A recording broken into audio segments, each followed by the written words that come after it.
Welcome back into the Foolish Club Media Postgame Show. I am Steven Serda, joined as always by my guy Rocky Magaña. It's a late night postgame show as the Kansas City Chiefs take down the Atlanta Falcons 22-17 in Atlanta. And Rocky, we got a lot to get into tonight, and I hate it when people are just like, the Chiefs won. Don't be negative. Like, don't pick apart. I look at the scoreboard. Look at their record. They're 3-0, and I'm not going to be overly negative tonight because I think there was good things and growth and all of that stuff that we saw from the Chiefs on both sides of the ball tonight. But I do think that we really have to start acknowledging how young this Chiefs team is overall.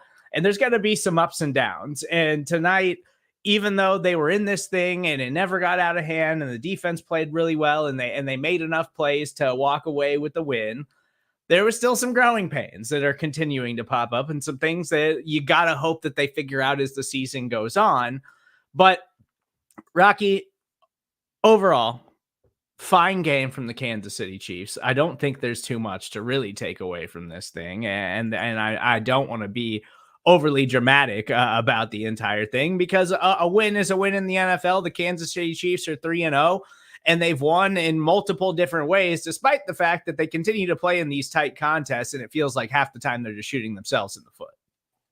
I tell you what, growing up, Steven, like every now and again at the end of the week, you would have like leftover night where like mom and dad would pull all the leftovers for the week out of the refrigerator and kind of mix them together and then serve them to you.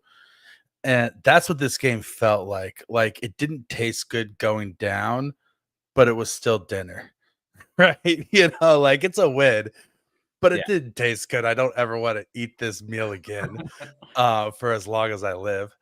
Thank you, Harrison Butker, because I lost my fantasy matchup this week by 0.36 points, and you're my kicker. So thanks, bro. It was an ugly game on both sides of the ball, to be honest. Mahomes was not the most Mahomes-ish we've seen him. And the defense seemed incapable of not shooting themselves in the foot, and the game came down to the wire just because the Chiefs kept on putting themselves in bad situations. It seemed like over and over again. Yeah, the defense also made some really big plays, and they created turnovers too. It was a tale of two. It was a tale of two cities, the best of times and worst of times. In this one, and it came down to the wire, and we'll take the win, but. Like, here's the thing. Like, all the things that happen, you're like, okay, well, Mahomes stared down Noah Gray and he threw a bad interception. That's probably not going to be something he's going to do long term. Xavier Worthy stopped running on that third down play. Yeah. Okay, that's something he's going to learn from. Chris Jones isn't going to get a lot of roughing the passer penalty. You know what I mean? Like, it's like, it was just stupid stuff that on the Falcons final drive, like Jamari Conner just totally blows a tackle on Drake London, and Jamari Conner, who had another highlight play tonight. And I love Jamari Conner and what he's brought to the Chiefs defense this year, but there's been a lot of inconsistencies in Jamari Conner, and I think there's inconsistencies that you can point to across the board on both sides of the ball for the Chiefs right now, even though they're 3-0 and they keep finding ways to win these games. Oh, 100%. Justice for my Nazi Johnson love that I've been having all off season and saying that he was going to be an impact player in Spagnuolo's defense this year because he looked real nice, especially there on that final drive. But yeah, no, I mean it's so crazy because you're like FAU got like an awesome sack in this game. Mike Dana got a sack. Tershawn Wharton got a sack. I mean, Kirk Cousins is going to be seeing ghosts all week. Just hearing footsteps as he walks down the hall of his house, thinking he's about to get hit again. But then at the same time, you're like, man, McDuffie, it was a ticky-tack pass interference call. Like, that's fine, but it was still called. He got burnt. He stumbled and fell on that first drive and gave up, his biggest play of the year so far on the very first drive to Mooney. Like, he seemed to be struggling with Mooney in this game. And I thought it was also interesting that they put him on Mooney instead of Drake London, right? That, Spagnuolo saw Mooney as their number one wide receiver. And after watching this game, I kind of agree. Like, Mooney looks more dynamic than London does.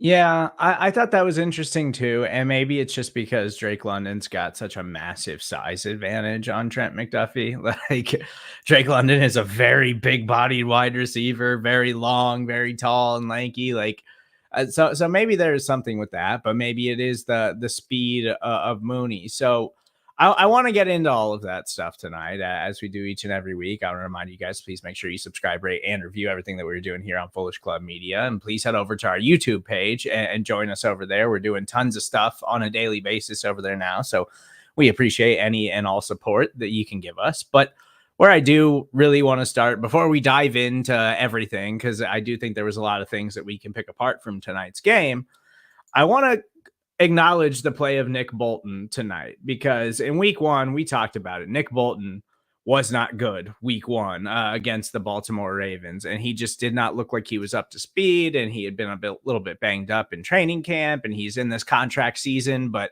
they don't have the depth or the athleticism at the linebacker position that they had last season. So there's still lots of things that they're trying to figure out there rotation wise and how to deploy these guys. But then Nick Bolton was fantastic against the Cincinnati Bengals. And then tonight he was tremendous once again for the Kansas City Chiefs. Like, he looks like a player who is in a contract year. In the last two games, he has absolutely played like he is one of the keys of their defense. And he came up with this huge play on fourth down to end the game for the Atlanta Falcons.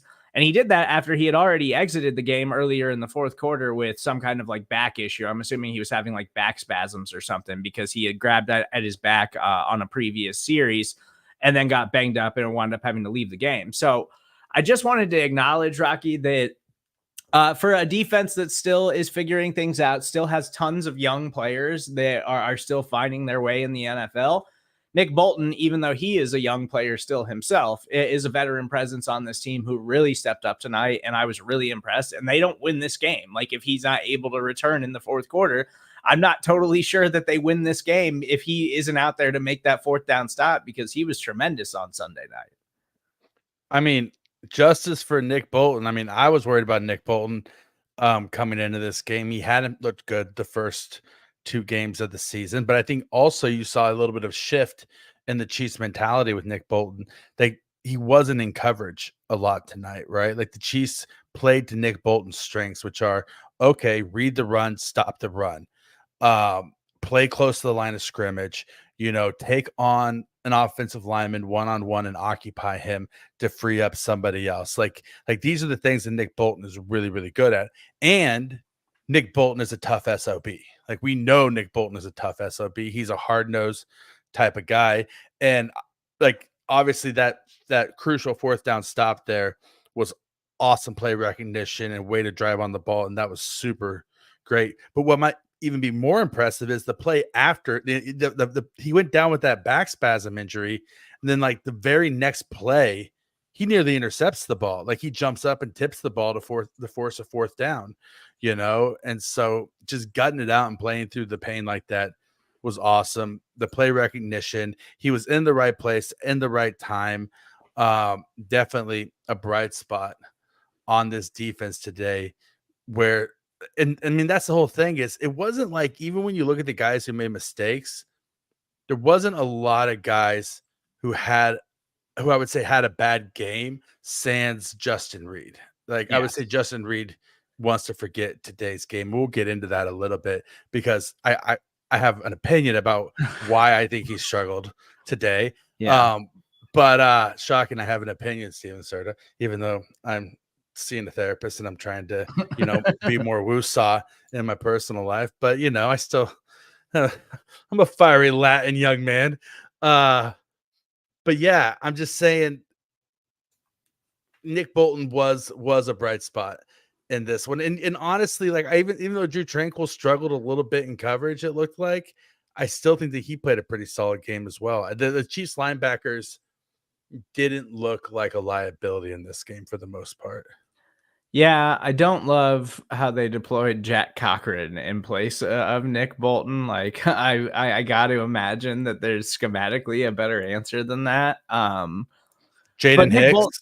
Yeah, but Nick Bolton is a very important member of this Chiefs defense, whether you love him or hate him. And And whether you want to dissect his limitations as a player that we all are well versed in at this point in his career, he is a very important member of that defense. And we've seen him make a lot of plays for this team. But I do think that some of this stuff is just that, especially when it's this team, that these Kansas City Chiefs that are trying to win a third straight Super Bowl and back-to-back Super Bowl champions, there's not a lot of patience. And it's like, man, most teams, the kind of roster turnover the Chiefs have had over the last several years, most teams don't survive that, let alone continue to win championships and play at a championship level.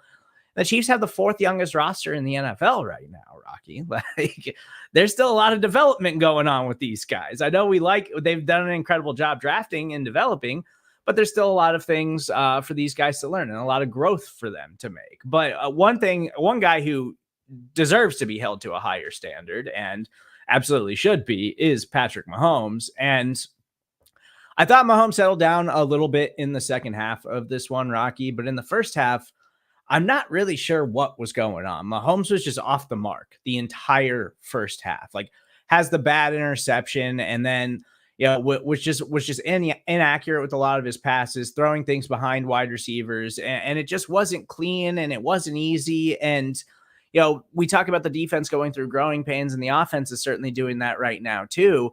But it does feel like when the defense turns it on, when you need them to go make a play, I feel like I believe that the defense is capable of that right now more than the Chiefs offense, because it just hasn't looked totally easy. But a lot of it, again, is self-inflicted mistakes. And I think it's got to start with Patrick Mahomes. He just was not very good in the first half of this game, but he got it together in the second half and the Chiefs walk away with the win. So he's just held to a higher standard than everybody else. And so when he continues to turn the football over with just careless mistakes or bad throws or whatever, it's like he's going to take the blunt of that because he is this thing. He is the only reason that this thing goes the way that it goes. And so we have to hold him to a higher standard than everybody else. And I just didn't think in the first half he played very good football. He didn't. And I mean, it's kind of 2 straight weeks we've seen him not play his best football. And it's also for 2 straight weeks that his eyes have betrayed him a little bit, right? He thought he was looking off the linebacker last week when he threw his interception. And then this week, he's just stared down Noah Gray on that play when he threw the interception. And the guy just waited to jump the route. But also, to an extent, Mahomes looks so like there's kind of like 2 versions of Patrick Mahomes. If you watch, there's the Michael Jordan version where like he's the greatest player of all time, and he'll put the ball on the court, do whatever it takes, put the team on his back, win the game, make the most amazing plays you've ever seen in your entire life.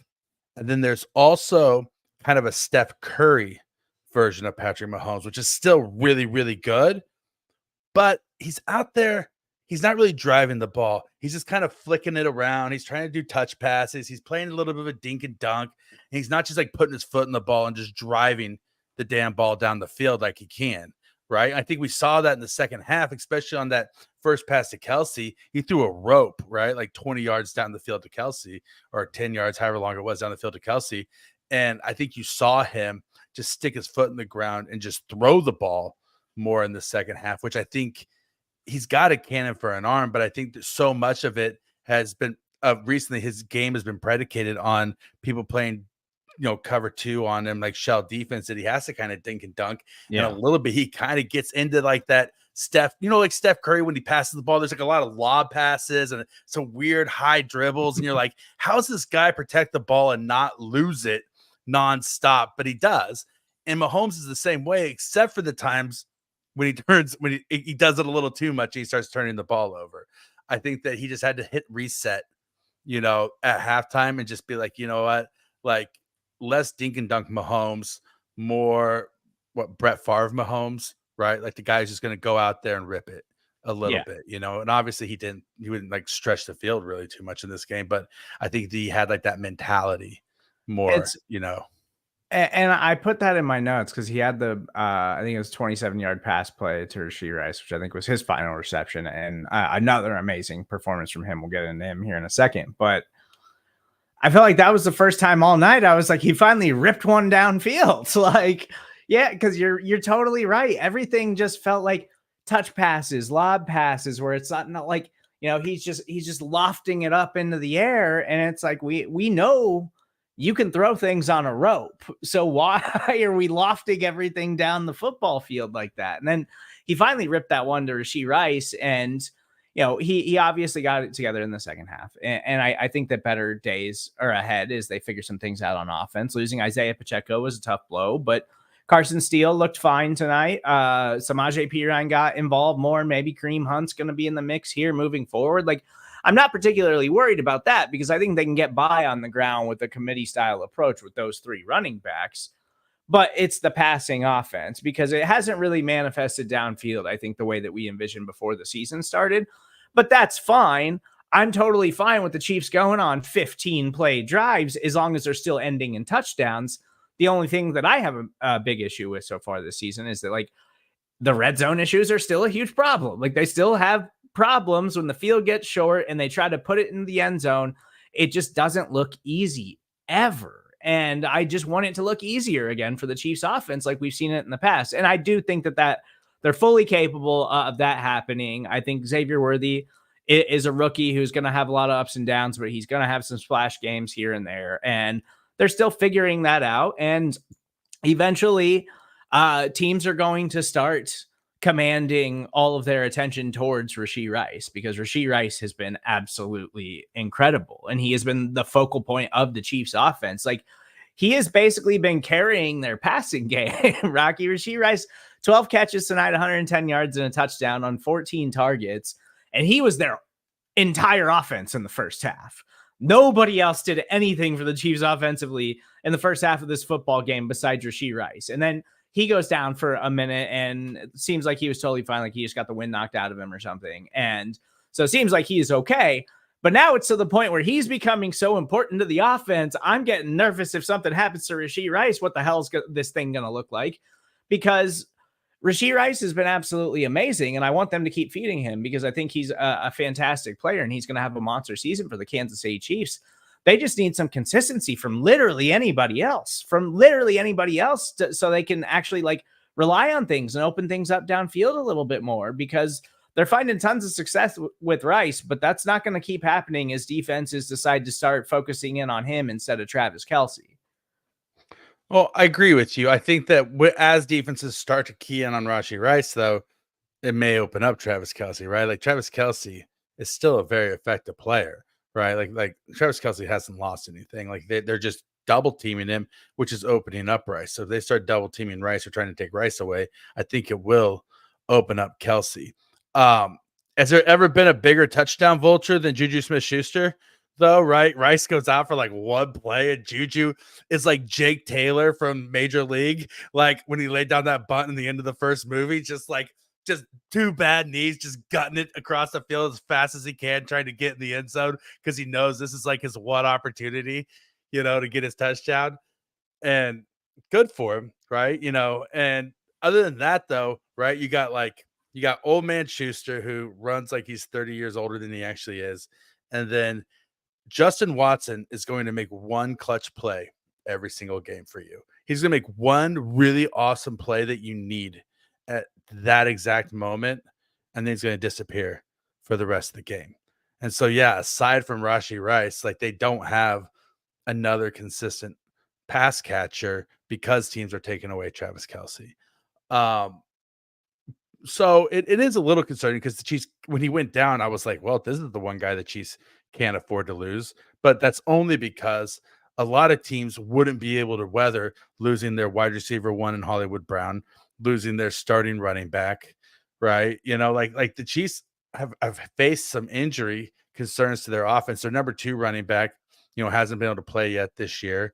And Steele did a fine job, like you said today, but Steele is what he is. He's a north-south runner. Like, there's not a lot of wiggle in that dude's hips. Like, that guy is a battering ram, and he's an awesome battering ram, but that's what he is.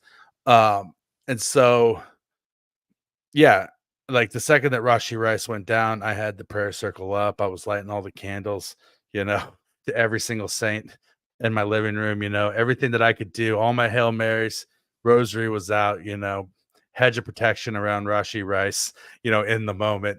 And apparently it worked. So thanks, big guy. kept him safe. But yeah, no, he's I mean, like you talk about like the best like possession slot receivers in the NFL, and even though he plays on the outside a lot, just the style of play that he plays, it's like I've said this comparison before, but it's like him and Amon-Ra St. Brown, like they look so similar in the way they play, and he the thing is he plays so strong.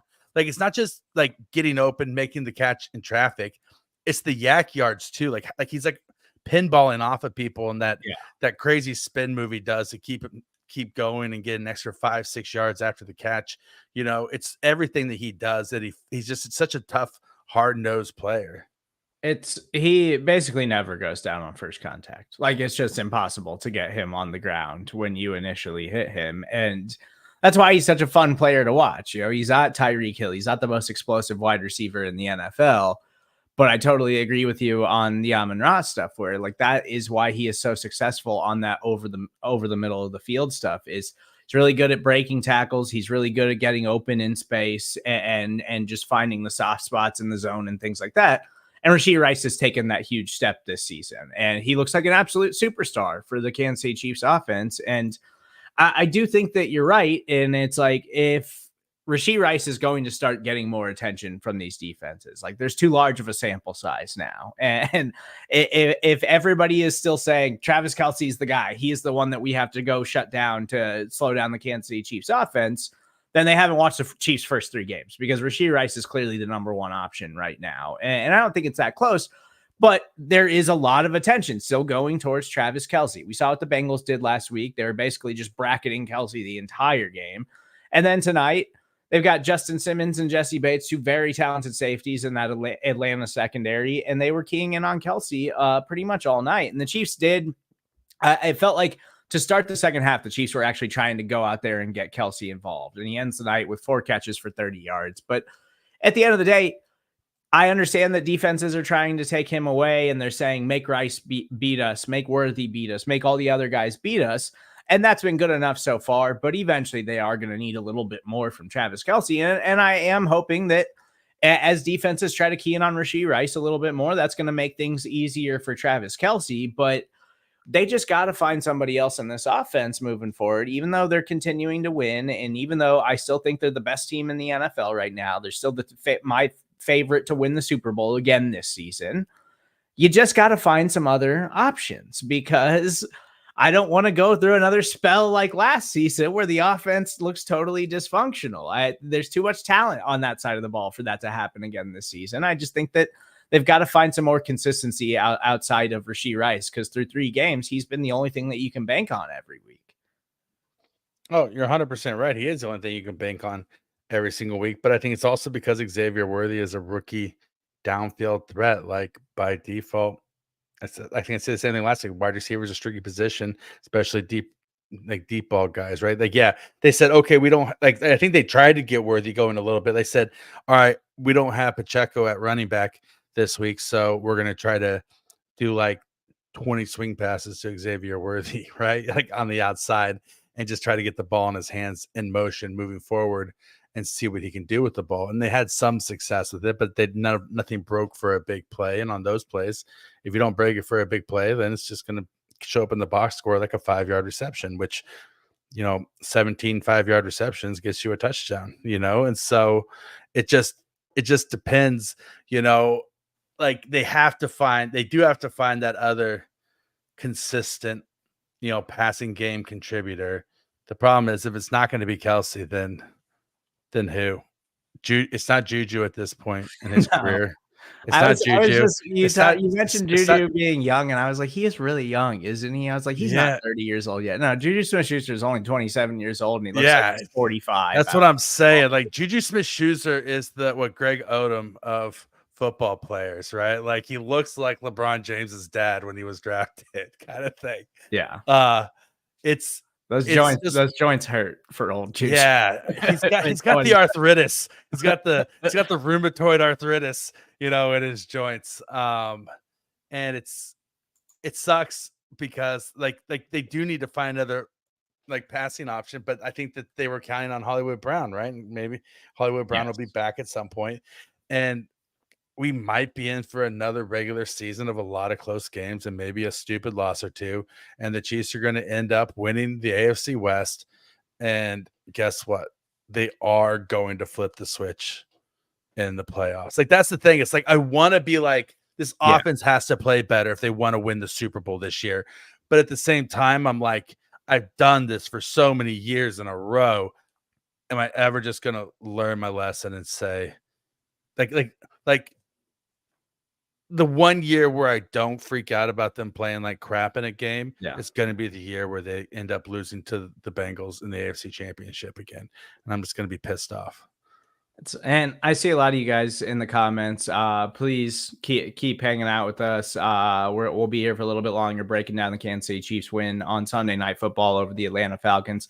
We'll get to some of your comments and observations here in a little bit, but you mentioned the Hollywood Brown plan, and I do think it's a good thing to continue to mention, because now it feels like we're at a point where it is very unlikely that Hollywood Brown is going to play a single regular season snap for the Kansas City Chiefs at this point. Maybe he is back by the playoffs and he can provide something to them then, but that it's worth mentioning. We talked about it this week on Show and BK, like, Chiefs lose Hollywood, who we were all very excited about. It was like this veteran wide receiver who can win downfield. He's going to take the top off the defense, and it's going to help let Worthy develop next to a guy who's got a proven NFL track record, who has been successful, who's a former first-round pick. And then he goes down after one preseason snap, and all of a sudden it's like, okay, well, we're trotting Xavier Worthy out there every week as basically an every down starter for the offense, and we have to speed this thing up.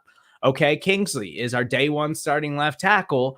Well, we kind of rushed him into this, and maybe he wasn't quite ready yet, and he got absolutely dominated in week 2, and so we had to pull him and put Wanya Morris in there, and we'll get to Wanya here in a little bit. And then Isaiah Pacheco goes down, and now we've got rookie undrafted free agent running back Carson Steele leading our backfield on Sunday Night Football. It is a lot of things to overcome. And I know there's tons of injuries across the NFL. Like, the Rams and 49ers that played today are not the Rams and 49ers we thought we were going to get in week 1. It was still an awesome game, but those two teams looked very different than they did a couple of weeks ago when we kicked off the NFL season. So the Chiefs have gone through a lot already in the early season. And it is worth it's a great thing to bring up with the Hollywood Brown thing, because I do feel like maybe they weren't as prepared as they thought they were for the growing pains on offense, at least. Like, the defense, they probably knew there was going to be some of that, losing L'Jarius Sneed and kind of reworking the roster a little bit on that side of the ball. But having Hollywood, I think, would have made a huge difference. I think we would feel a lot better about this offense right now. Not to say that I feel bad about the offense. I feel good about the offense still. I just don't think that it's been as smooth of an operation as we would like. And I do think that that's going to improve as we move forward. What? Like, the Chiefs lost something by losing Isaiah Pacheco? Chris Collinsworth told me today that Isaiah Pacheco and Carson Steele are basically the same running back, and they're very similar styles of runners, because, one is a speed runner and the other one is a battering ram. Like, yeah, Chris Collinsworth. I got to take my shots at Chris Collinsworth. The man does not watch football. Yeah. I'm convinced he just doesn't watch football. No, he absolutely. I don't think that he does either. He just thinks that every guy that runs hard is a battering ram style running back, and I don't think that that's really the kind of runner that Isaiah Pacheco is at all. That is the kind of runner that Carson Steele is, but. Mm-hmm.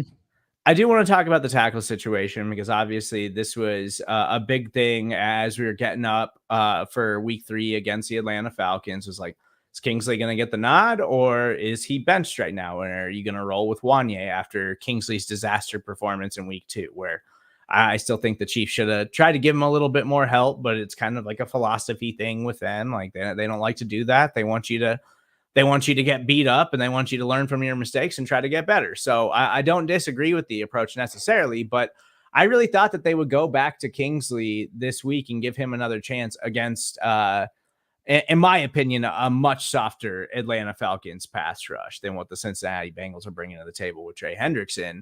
But Wanye gets a start, and aside from one bad play where he let Arnold Ebiketie absolutely smoke him in a 2-minute situation, Wanye was pretty good on Sunday night. But again, like 32-year-old Matthew Judon and Arnold Ebiketie aren't exactly like the most fearful pass rushers in the NFL right now. No, they're not. But I know you should have been able to see this more clearly because the Chiefs were wearing their white jerseys tonight, right? But Wanya Morris had mom's spaghetti all over the front of his jersey because his knees weak and his arms were heavy, and he saw his moment and he owned it, and he doesn't want to ever let it go. Like, he's that guy. He had his chance last year. He didn't quite play up to snuff, and so now he had the shot, right, to go out there and make a statement. I felt like he made a statement.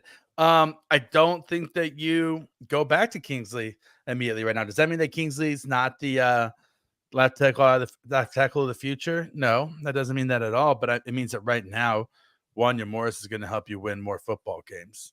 And I think that Wanya Morris earned another start. Does that mean that if Wanya goes out there and gets the crap kicked out by Max Crosby at some point this year, that Kingsley's not going to get put back in? No, I think that the Chiefs are good to an extent. I think you heard that. I think you heard that a little bit out of Andy Reid's, words and Andy Heck's words this week, is that they're kind of going to ride the hot hand at left tackle. And I'm using the term hot hand loosely, right? Like they're gonna ride the competent hand this year at left tackle while they try to develop both these guys to figure out if or which one of them is their starting left tackle of the future. But props to Wanya. Like he went out there, and Matthew Judon is not the same as Trey Hendrickson, but he's still a double-digit sack guy, right? Like he's still a guy who goes out there and puts up numbers year in, year out. And Arnold Ebiketie, he had a lot of buzz on him coming out of college, right? Like he was a very highly thought of pass rushing prospect coming out of college. And so they're not nobodies. Like it's not like he's going out there just like, playing against scrubs, but it wasn't Myles Garrett. You're right. But and it was a good performance. No disrespect to Matthew Judon, who I think is a very good player and has been a very underrated player for a very long time, but also Matthew Judon's 32 years old. Like, he's starting to get up there in age. Like this, I don't think this is the same Matthew Judon that was terrorizing the Chiefs when he was with the Ravens and then had double-digit sacks every year he was in his prime with the Patriots. But he's still 10 years younger than Juju Smith-Schuster. Yes. Yes, absolutely. So I think overall, strong start for Wanya Morris. And we'll see on Kingsley. I still think that the Chiefs have high hopes for him, that he is going to be their left tackle of the future. But worst case scenario, Wanya hangs on to the job and plays really well this season. And then you continue to let Kingsley grow and get reps and try to get better as a player, because we knew coming in that he had the athletic profile, but he was a raw prospect that still had a lot of developing to do. So it might not be the worst thing in the world to not have to just throw him in the fire as a rookie. And the best case scenario too is that you got Wanya Morris and Kingsley on cheap rookie contracts. So you got both of them under control, and hopefully one of them winds up being your answer long-term there. So I don't think there's anything negative about Wanya looking good tonight and probably being the starter and letting Kingsley develop a little bit more along the way and see what they can have from him down the line if they need to call on him. So I think that's a good thing for the Kansas City Chiefs. I want to get into the defense a little bit. And I mentioned Shamari Connor, because Rocky, it feels like I love Shamari Connor so much. I love him as a player. I love how hard he wants to go out and hit people. He's got a nose for the football, and this is the second week in a row he comes up with a big turnover, and it's Turk Wharton putting the pressure on Kirk Cousins, hits his arm at the pass, and Shamari Connor comes up, snatches the ball, and is able to lateral it to try to keep the play alive and make something happen. But then we also see, late in the fourth quarter, he totally whiffs a tackle on Drake London, where he should have gotten Drake London 2 yards from the line of scrimmage and winds up going for 10 yards or something like that. because he missed a tackle. And that's something that I've been focusing a lot on the positives of Shamari Connor because I love his play style and I really, really want him to succeed. And overall, for a second-year player that was drafted in the 4th round last year, and when he was drafted, they were like, oh, he's a strict like special teams player. Shamari Connor has already given you a lot of return on your investment so far. But he's another one of these young players that looks raw, that still has a lot of things to figure out, still has a lot of fine-tuning to make with his game. But it's still encouraging for this Chiefs defense, especially when all preseason it was Jaden Hicks, Jaden Hicks, Jaden Hicks. And Jaden Hicks hasn't really been able to get on the field because of Justin Reed, Brian Cook, and the versatile role that Shamari Connor is playing for their defense right now. Oh, I agree. And that was an awesome play by Shamari Connor, and super heads up for him to turn around and pitch the ball to Jalen Watson. And I think that it's awesome that the Chiefs get I don't think there's a lot of teams in the NFL that give their players the leeway to say, hey, if the pitch is there, go ahead and do it. Right. Like, I think a lot of defensive coordinators are like, just get the ball and keep the ball. Like, getting the ball is the most important thing. With Shamari Connor, like, first of all, he's Steve Spagnuolo's like dream come true for a defensive player. Like he is what Steve Spagnuolo wants in a defensive back to a T. Like, he's a guy who can play in the slides, a guy who can play the run. He's a guy who can play some man coverage. He's hard nosed. He's gonna go out there. He's gonna be aggressive. Now the key though, here's the tricky part about Steve Spagnuolo's defense and being the type of guy that Steve Spagnuolo wants you to be a defensive back. And we saw this with the Jarius Sneed playing press man coverage last year. It's hard to play hyper aggressive and in control. Like, those two things are going contrary to each other because you're trying to go so fast, so forward. You're trying to make the play. You're trying to drive down. You're trying to be there on the spot. And what happened on that missed tackle was he over pursued slightly, got his hip on the wrong side of the body, and then was reaching backwards across gravity to try to grab a hold of a guy who's 6'4", right? And that's just not going to happen. And so like, it's hard for younger players, especially, I think, to know the moment when they need to throttle down, right? Like, their coaches want them to play so aggressive and play bump and run and play press coverage and to blitz and do all these things. And we want to be an aggressive defense, but then be able to be aggressive and then throttle down at the right moment to make the play. Yeah. And that's something that he has to learn, that I think a lot of defensive players have to learn. It's a very small detail, but it's so crucial, I think, to their success and to his success, is to learn just to do that little throttle down moment at the right time. And I think the Chiefs have the best secondary coaching staff in the NFL, so it's a perfect place for them to figure that out. And you talk about a player like Trent McDuffie, and I'm not saying Shamari Connor is going to turn into like a L'Jarius Sneed, Trent McDuffie kind of player, but Trent McDuffie is always in the right position. Like, Trent McDuffie always knows where to be and how to use his leverage and like where the ball's coming from. But Trent McDuffie is just an absolutely special player, and he also was amazing again tonight, outside of a garbage penalty that was called on him. Yeah, and that one trip where he stumbled and gave that big play to Mooney. But here's the thing. I was thinking about this exact same thing during the game, and I'm glad you brought up Trent McDuffie, because when you watch Trent McDuffie in coverage versus Brian Cook, like, there's a moment where Brian Cook gets himself out of position and he panics, right? His hands go up. He drives into the guy. He basically committed pass interference in the end zone and got away with it tonight. Like, Brian Cook will panic in the moment because he gets himself out of position sometimes. Trent McDuffie is always in the right position, so he never has to panic. He's always able to just see the ball, make the play on the ball, right? Because he's always in the right place at the right time. And because of that, there's no, even though it's just as high intensity of a situation, just the stakes are just as high, but because he's in that position, he's able to see the ball, think more clearly, and then make the play on the ball. And so when you watch Trent McDuffie in coverage, he looks so much calmer in those moments than other guys. And that's the thing about him. I think you saw that especially today when he tipped that ball and then he had the wherewithal to try to intercept it. He didn't get that interception. I thought for a second, I was like, is Trent McDuffie going to get his first NFL interception of his entire career? Because it still blows my mind that Trent McDuffie does not have an interception in his entire career. It's unreal. It's an unbelievable stat, but then you go look at his coverage numbers and it's like, oh, well, it's because that dude's just been elite since he stepped on the field in the NFL, and nobody will throw at him, like, because he's just that good. Like he is an insane player. And you mentioned Justin Reed earlier, and we can get into him now before we get into the defensive line and get into some of your guys' comments before we get out of here tonight. Justin Reed is having a tough season. Now, Justin Reed, I think, is still very important to this Chiefs defense. And I think that down the stretch last season, Justin Reed was one of the most underrated players in the Chiefs secondary and was very important to how that thing functioned late last season and into the playoffs.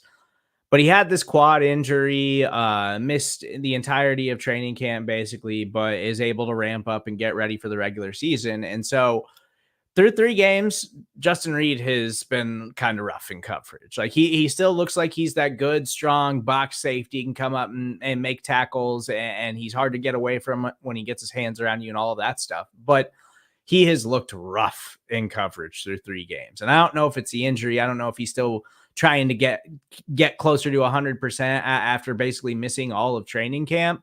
But they got to figure something out with Justin Reed, because he can't just be a straight up liability on these tight ends in coverage.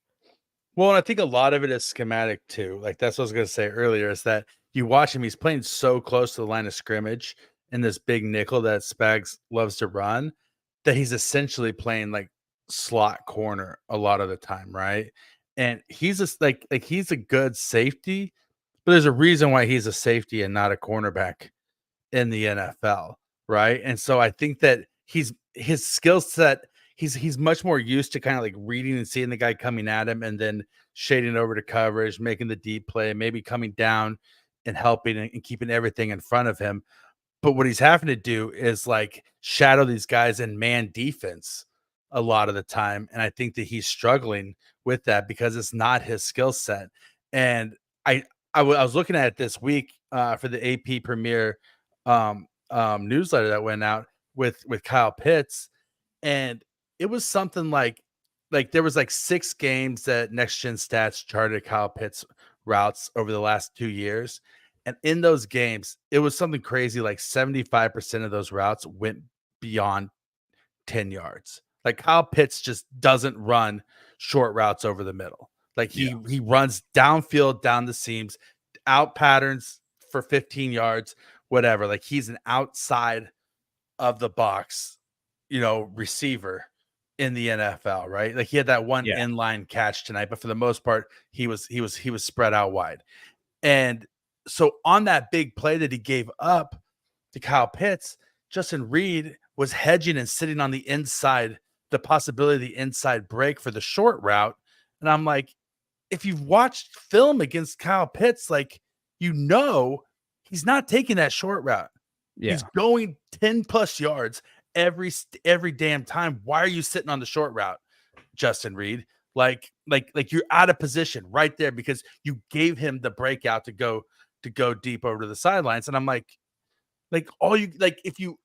I spent 30 minutes looking at his route breakdown, and I was able to say he's not going to go short over the middle. Like, what are you doing, right? Like it was a complete mental lapse by Justin Reed on that play. That's an interesting point. And then when you think about the tight ends that they have faced this season, it is like Mike Gesicki is another one of those, just like much more of a pass catcher than he is like a true tight end. Like he's more of just like a huge wide receiver because he cannot block at all. And then Isaiah Likely, who's just like an athletic freak at the tight end position. Like those are high athletic profile tight ends the Chiefs have faced so far this season. So that is a really good point. I just think they expect more out of Justin Reed, and I'm willing to give him some time here after he missed all the training camp due to a quad injury. But where'd all the Anthony Fasanos go in the NFL, Serda? Like, can we just have one Fasano go against one Fasano? I mean, they got to play. I feel like they got to play the Dolphins or something, or the Dolphins got Jonnu Smith now. Yeah, right. They got Jonnu Smith. And yeah, I mean, with Skylar Thompson as the Dolphins quarterback for the foreseeable future, I feel like they could win that matchup. But no, I think the Kansas City Chiefs have still been extremely impressive on their way to 3-0. It's just that I think the case can be made. They have not played close to their best football yet either. Like there's still a long way to go, and it hasn't been the cleanest thing.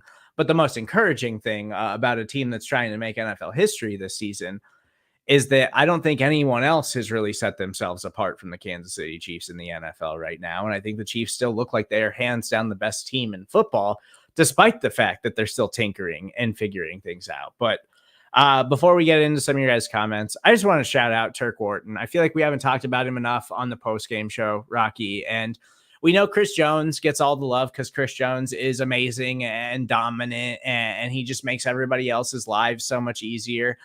But Turk Wharton has had a tremendous start to the season. Turk Wharton has been fantastic for the Chiefs in the run game. He's been getting quite a bit of pressure too, and like actually looks like he could be a little bit of a force this season as a pass rusher after suffering a serious injury last season. Turk Wharton has been extremely impressive. So I just wanted to make sure we gave him a shout out before we got out of here tonight. You mean the quad father, Turk Wharton? All those leg days are finally paying off for Turk Wharton. And yeah, no, he is like he caused that interception for Chamari Connor. We saw that he put consistent pressure on Kirk Cousins all day long. He's one of those guys where I do think he benefits from lining up next to Chris Jones, who gets constant double teams, but at the same time, he makes the most of the opportunities that he's given. And he's one of those role players that the Chiefs keep on bringing back and keep on, re-signing, because they like the effort that he gives and they like what they get out of him.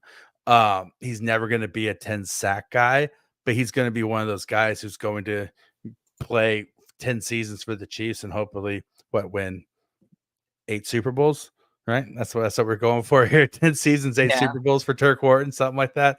And I'm happy for him because all the guy does is come in and work, and you don't ever hear anything about him off the field. Like, he seems like a good dude, genuinely, like people like him in the clubhouse. And so it's nice to see guys like him and Mike Dana have success. Yeah, it really is. Those are homegrown players that didn't have high-end draft capital and aren't household names. And the Chiefs have done a good job of continuing to find those guys and develop those guys. And Turk Wharton, especially from small school, undrafted player to Super Bowl champion, and now he's having a dramatic impact as a weekly starter for the Kansas City Chiefs. It's just a good story for this football team. Okay, let's get into some comments before we get out of here. First thing from Connor: yo, you guys are the best. My go-to post-game show every week. Thank you. Well, thank you, Connor. We really appreciate you hanging out with us and supporting us. So if you haven't, please head over to our YouTube page and subscribe to Foolish Club Media. Got daily stuff going up over there right now. You can hear the Daily Fix every Monday through Friday at noon. You can find the latest episode of Beach Season, Show and BK. All of it is over there. So please head over to our YouTube page and subscribe if you can. I mean, Connor, you have a great name, and I feel like you're exceedingly handsome. And obviously, by your comments, you are also very wise and well thought out. So thank you so much for checking us out and rocking with us, because we really appreciate you. And just spread the word, man. Tell your buddies. Yes, please do that too, Connor. That would be very cool of you. We would appreciate it very much. From a Saints fan, thank you guys. I assume that's just because it's like a divisional round defeat. And I guess, yeah, the Falcons did have a late come from behind win over the Philadelphia Eagles. So it would have been annoying if they would have done that 2 weeks in a row and done it against the Chiefs this week. So I definitely would have been frustrated about that. My guy Elliot, did they ever say why Rashee Rice left the game? I think he just got the wind knocked out of him. Like, I think it was just kind of a weird hit from AJ Terrell, and he just kind of was out of breath because he was back in the following series. And I don't know if Andy Reid said anything about it post game, but it seemed like Rashee Rice was totally fine after that. Yeah, it looked like maybe his foot got caught a little bit in the turf as well, like that ankle, that near side ankle. Maybe it got rolled over a little bit. But obviously, it didn't seem like it was anything too serious because he came back in and looked like he didn't miss a beat. But also maybe he was miraculously healed by my prayers. And this post-game quote from Patrick Mahomes, if you don't believe what we talked about in Patrick Mahomes' play and holding him to a higher standard, he said after the game, "I haven't played very well. I have to get my base right. I'm trusting my arm too much. I got to get back to my fundamentals."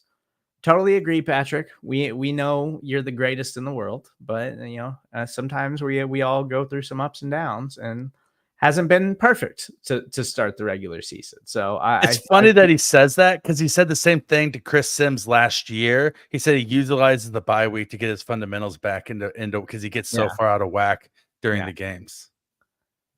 Yeah. So he'll figure that out, I'm sure. And the Chiefs, I think they just got to figure out some easier ways to get Xavier Worthy involved and get some other things going because you just need more easy buttons in an NFL offense. It doesn't feel like they have a ton of them right now.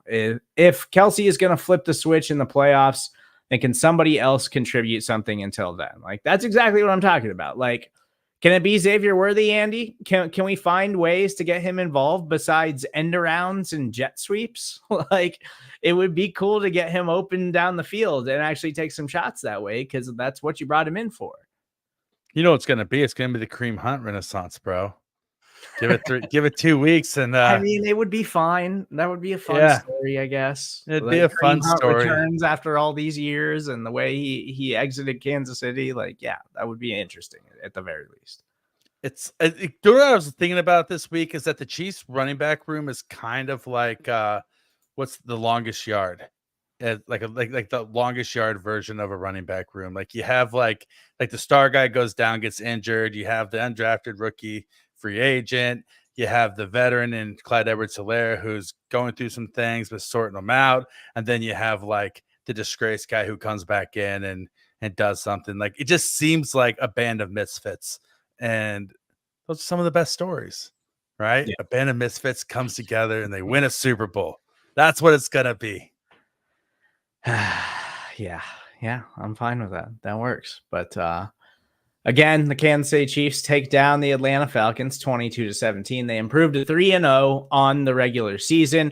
They head into an AFC West matchup against the Los Angeles Chargers next week. It's worth mentioning Justin Herbert left today's game. He re-aggravated an ankle injury that he was trying to play through this week. I don't really know why they didn't just give him a week to rest and kind of roll the dice this early in the season, but he might be in doubt for this game. So it might be Easton Stick against the Kansas City Chiefs, but we will have everything you need to know right here on Foolish Club Media. So please, as always, make sure you subscribe, rate, and review. Again, head over to our YouTube page.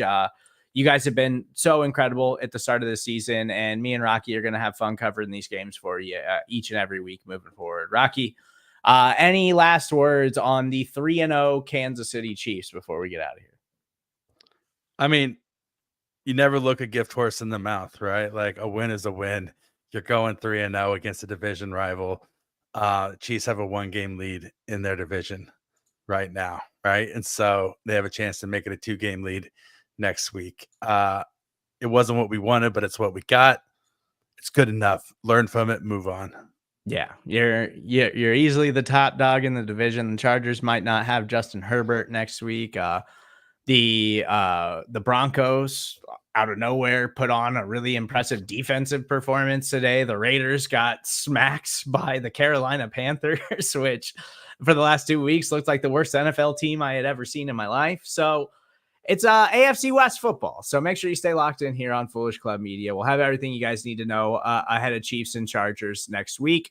And stay locked in. We'll be coming your way tomorrow with the latest episode of the Daily Fix. Tuesday, Beach Season. Wednesday, Brian's World. Got you covered all week long. So thank you guys for joining us. Kansas City Chiefs improved to 3-0, taking down the Atlanta Falcons 22-17. We will talk to you guys this week.